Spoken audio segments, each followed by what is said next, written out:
National match India win பண்ணிச்சு. Virat Kohli 100 run.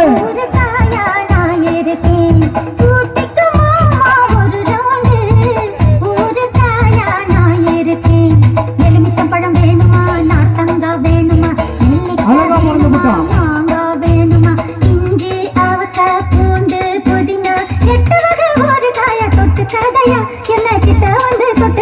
ரொம்ப காரங்க ஊத்திக்கு மாமா ஒரு ரவுண்டு ஒரு காயா நான் இருக்கேன் ஊத்திக்கு மாமா ஒரு ரவுண்டு ஒரு காயா நான் இருக்கேன்.